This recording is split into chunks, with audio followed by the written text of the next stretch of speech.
Last night, if you were here for the show, you may have. I was mentioning we were talking about Old Shep, which. What's that reaction for? It's a great song. It's a great song. I'm sorry if you haven't learned to appreciate it yet. However, it's a song that needs to be updated, and it just somehow the idea of the doctor looked at me and said, "I can't do no more for him, Jim," just does not ring true in this day and age. And so I've written a new version of Old Shep, and you lucky people that you are. A moment you'll remember for a long time will be the very first people to hear this song.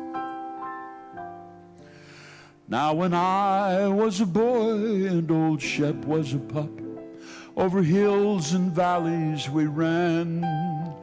Just a boy and his dog, we were both full of fun, though once he bit the mailman. I remember the time at the old swimming hole when Shep would have drowned beyond doubt. But I knew what to do, for I'd been a Boy Scout, and I gave Old Shep mouth to mouth. Now Old Shep grew old and developed back pain. I'd pet him, he'd let out a yelp. Then one day the doctor looked up and said, "Wayne, a back operation might help."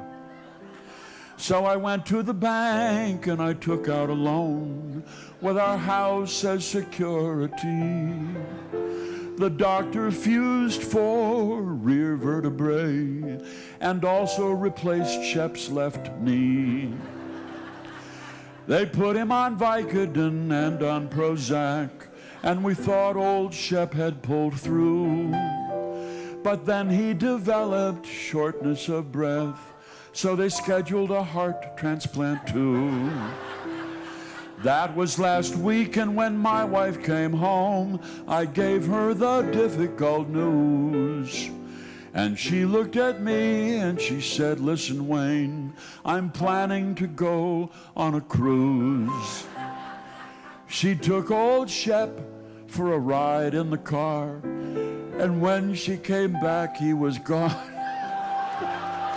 She had his collar and a little clay urn, which she buried out in the back lawn. Now we've gone to Florence and we've come to Rome and enjoyed all the music and wine. And I'm on the Prozac that Old Shep was on. And thank you, I'm feeling just fine.